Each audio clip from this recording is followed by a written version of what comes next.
Kit, congratulations last night. It was a pretty nervy end to what in ultimately was a fantastic win. It was in the end, and it shouldn't have been, because I felt we should have really finished the game off in the first half. We scored three really good goals. Should have scored more, and shouldn't have conceded a sloppy one on the stroke of half time, which obviously gave them a little bit to believe in. And at 3-1 then, coming up for the second half, the next goal was always going to be the crucial one.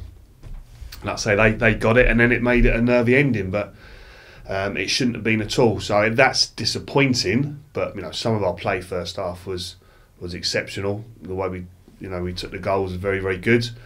And we well deserved to win the game, but we made it harder work than it should have been, and that's something that we need to improve on. So for you, obviously that changed the half-time team talk essentially, because going in at 3-0, it was then about a professional performance in the second half.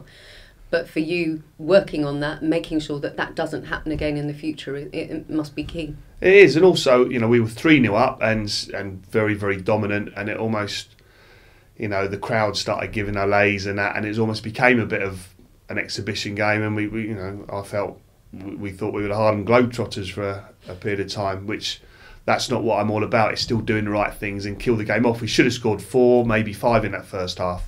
Our dominance was that great, and that's what you need to do, and then second half is a professional performance and managing the game. We can save our energies going into a big game at the weekend, and you win comfortably, but we made it hard for ourselves and we didn't have to. You talked at the end of the game about the squad rotation and talking to the players about doing that. Is that likely to happen for this weekend's game, given that it's such close proximity to last night? Yeah, it will, without doubt. Certain things will be forced upon us. Certain people have been carrying and nursing little niggles and little knocks. So there will be changes, but also I make changes, but I'm in a position now where it's make changes, but still putting out a very strong side that I expect to go and get a result. Scott, and then there'll be great options on the bench. Scott Parker came off with a knock. Is he somebody that you will be looking after, given that he's such an important player for you? Yeah, I'm not sure whether Scott is going to be fit to travel at all with his ankle. So, and obviously I'm very mindful of the fact he's someone that is the heartbeat of our team, if you like, and we'll need. Certainly going into Blackburn game will be very important to us, so getting him right for that is at the forefront of my mind at the moment.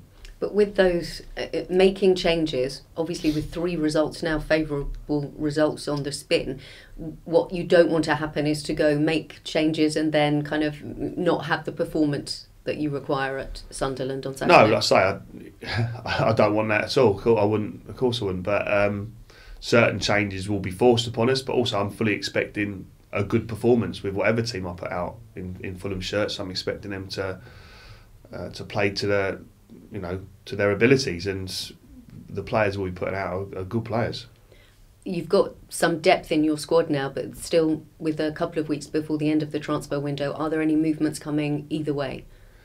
Yeah, certainly there's. We're very close to bringing someone in on loan. Which is hopefully imminent. That should be done very soon. And there's linked talk of a couple of people potentially going out, but nothing concrete there yet. But again, hopefully that can get done as well. So nothing concrete to say at the moment, but one incoming is very close. Good news this week about Sean Kavanagh signing his contract extension. Is he still out because of that nasty cut to his knee? Yeah, he's still got the stitches in that. They're actually reviewing him today as to whether to take the stitches out now or leave them another couple of days. He's getting better range of movement in the knee, but all the time the stitches are in, he can't sort of stress that too much, otherwise that'll burst the stitches. So, but he's coming on okay. Again, one we could have done with for Sunderland, but he won't be ready for the Sunderland trip, unfortunately. But hopefully we'll be back in training next week. Just a word on Ross McCormack with his hat-trick. I know that you are a massive fan of Ross in terms of his contribution to the game, but for him a hat-trick, 3 goals is a great way to sign off. Yeah, fantastic. He's a crowd favourite, Ross, at Craven Cottage, and his work rate and his endeavour linked in them with his undoubted quality is what makes him a crowd favourite,